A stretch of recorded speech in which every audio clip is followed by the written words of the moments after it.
The Warlock in Cataclysm doesn't just get shiny new abilities, either trained between 80 and 85 or as new abilities that come from your talents, but you also get a rework to how soul shards work.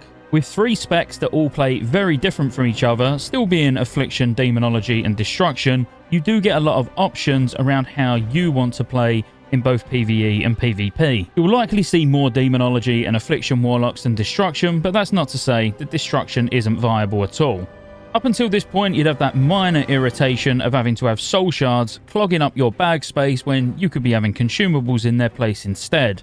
Today I'm going to take you through my personal top 10 changes that the Warlock sees in Cataclysm. This could either be new additions from talents, new abilities that you learn on your way to 85, or even core mechanics that you're used to that have slightly changed but for the better. Coming in at number 1 has to be the soul shard system, so they've gone completely now.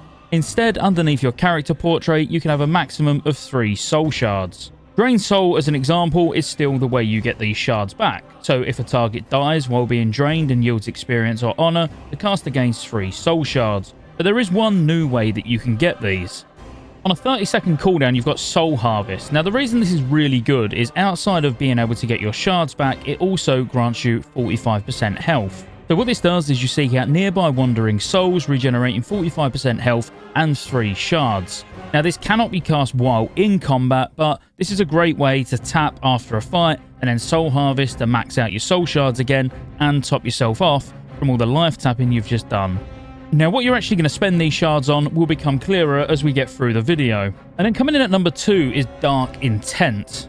Now, Dark Intent is one of those abilities that I've even seen people calling out to be removed because a lot of classes are going to be crying out for it, but unfortunately the Warlock can only put it on one person. I personally love Dark Intent, but let's touch on what it does first. So you link yourself with the targeted friendly target, increasing both of your haste by 3%. So you're both getting 3% haste straight away. When you or the linked target gains a critical periodic damage or healing effect, the other gains increased periodic damage and healing lasting for 7 seconds. You gain 3% while the target gains 1%, and this stacks 3 times. So whoever you put this on is going to get 3% haste and 3% damage or healing, whilst you're going to get 3% haste and 9% damage or healing. Obviously, please note it's only periodic damage. Now, the reason this is absolutely huge is because if you're not aware, the way haste actually works in Cataclysm changes drastically. If you're playing currently during the pre-patch, you'll know already. Rather than what it done before the pre-patch where you'd have lots of haste, you'd apply a dot on the target and it would reduce the amount of time that the dot was on the target, so it would do more damage in that space of time. Now it just reduces the amount of time between ticks, so you get more ticks the more haste you've got, but the actual dot duration stays the same. Now, lots of classes are going to be balancing their stats around achievable haste breakpoints. So, for example, if you can get to 22% haste and you're going to get an extra tick of your dot, that's what you're going to be aiming for. Now, where Dark Intent plays a big part of this is the fact that it gives you 3% straight away, and 3% haste is a lot of haste. This can literally be the difference between being able to achieve another haste breakpoint and not being able to achieve a haste breakpoint. So it's absolutely amazing, but just expect a lot of people complaining about, oh, if I can get this, I can reforge more haste and get another dot tick. There's going to be certain classes that benefit from it more, and I think as we get much better sims, that'll be very, very clear as to who that will be. Coming in at number 3 is Soul Swap, and now I absolutely love Soul Swap. In terms of Warlocks, it has to be one of the best abilities ever added to the game. What it does is you instantly deal X amount of damage and remove your shadow damage over time effects from the target. Then for the next 20 seconds after that, your Soul Swap will actually change to Soul Swap Exhale. So you've inhaled the dots with Soul Swap, and now you can put all of these dots onto a different target. So for any dot class, it can be extremely irritating when something dies really quick. You've only just managed to get all your dots up on it. Now you can quickly take all those dots off and put it on the next kill target. But it gets better. Now, Soul Swap on its own has 0 cooldown, so you can be swapping these dots around as much as you need to, but you can also glyph it. Now, the best thing about the glyph is it's only a major glyph, so it's not even a prime glyph, which is ordinarily where your damage comes from. So what it does when you glyph it is it leaves all the dots on the target, but it does unfortunately give Soul Swap a 30-second cooldown. But if it's a 2-target fight now, it's very quick and easy to get all of your dots up on one target, Soul Swap them to another target, and then just start managing them both until Soul Swap comes back off cooldown again. Obviously, this will be very fight dependent. Sometimes you're not going to want that 30-second cooldown, but most of the time, this is going to be probably quite valuable. I personally wouldn't play an Affliction Warlock without this glyph. Yep, not a lot else to say about Soul Swap. It just makes dot management and being able to quickly apply dots to another target so much easier. Coming in at number 4 is quite a minor one, but it's Banes and Curses. So up until this point, you've always been able to put one curse on a target. But they've actually split these into 2. You've now got Banes, which are basically your damage abilities. So Bane of Agony, which obviously was Curse of Agony, and Bane of Doom, which used to be Curse of Doom. Now the good thing about this, it means you can actually put up Curse of Elements or Curse of Tongues, Curse of Weakness at the same time as having one of your damage over time Banes on the target as well. Now I think it's fairly common around big groups of Warlocks when you've been in raids that you'll all slash roll and the lowest will put Curse of Elements on because that person is going to be losing damage. Now it doesn't matter, you can keep your Bane and your Curse on at the same time. Coming in at number 5 is Soulburn. Now Soulburn is the way that you're going to be spending your soul shards. Soulburn's on a 45-second cooldown and you consume one of your soul shards, basically enhancing one of your other abilities. Drain life, it's going to reduce the cast time by 50%. Your summoning spells like your Imp, Voidwalker, Succubus, Fellhunter, Felguard, all of these become instant cast. The Demonic Circle, when you actually teleport, you're also going to get a movement speed increase by 50% for 8 seconds. One that will be most commonly used is being able to fire off instant cast soul fires with it.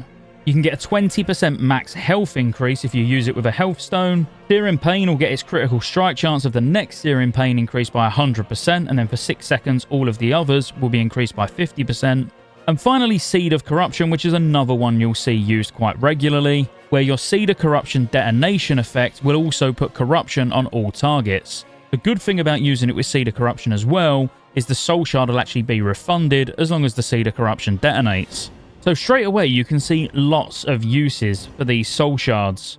If your pet dies during a fight, instant res. If you're on the move and you want to do some big damage with a soul fire, instant soul fire. If there's big AoE going on and you want to throw a Seed of Corruption in, but also get a dot on everything, then you'll be using it with Seed of Corruption. Don't get me wrong, there's lots of utility ways of using it with things like Healthstone, but to be completely honest, the majority of the time, that's just not going to be the case. But overall, Soulburn is just an interesting way for you to actually be consuming your soul shards now, and yeah, not a lot else to say. Next up at number 6 would have to be Demon Soul. So this is a new ability that you're going to get, and it's a 2-minute cooldown. You and your summoned demon fuse souls, granting the Warlock a temporary power depending on the demon currently enslaved. If you use Demon Soul with your Imp, you're going to get 30% increased crit chance on your casted destruction spells. With a Voidwalker, all threat generated by you is transferred to your Voidwalker for 15 seconds. A Succubus is going to increase shadow damage by 10%. Fellhunter is going to increase periodic damage by 20%. And the Felguard increases spell haste by 15%. And fire and shadow damage done by 10% as well. Now, there'll be some interesting interactions that are used here, where actually you'll be using Demon Soul with one pet and then very quickly soul burning to get a different pet out. But I don't want to make this too complicated or min-maxy, you know, this is just a what's changed. But you will see some pretty cool things being done, no doubt, with Demon Soul. And let's face it, well, there's not that much to say about it. It's just another nice cooldown that you're going to get for level 85. I suppose the one downside to it, which I would have to point out, is the fact that it is a level 85 ability, and things like using it with the Voidwalker, where all threat generated is transferred to the Voidwalker, would actually be really, really nice while leveling. So this is kind of one of those abilities that I feel like would have sat a little bit better if it was chucked in at, let's say, level 30 or 40. Just a minor complaint. It's not something that's going to change, but yeah, the whole Voidwalker section, unless you're out soloing elites or something like that, is going to be fairly wasted. Coming in at number 7 is Fel Flame, and I want to really do this one nice and quick because, quite honestly, it's pretty boring. So what Fel Flame does is it deals X amount of Shadow Flame damage to an enemy target, increasing the duration of Immolate or Unstable Affliction by 6 seconds. Now, on the basis it's instant cast, it's got a 40-yard range, instantly you're thinking, well, this is something pretty cool to use on the move, and that's absolutely what you would use it for. If you're having to run and you've got nothing else that you can press, you've got no soul shards, for example, to fire off an instant soul fire, then maybe Fel Flame is the way to go. Or your Unstable Affliction or Immolate's about to fall off and you're on the move, so it makes sense to press it. But there is another use for it, but more for PvP.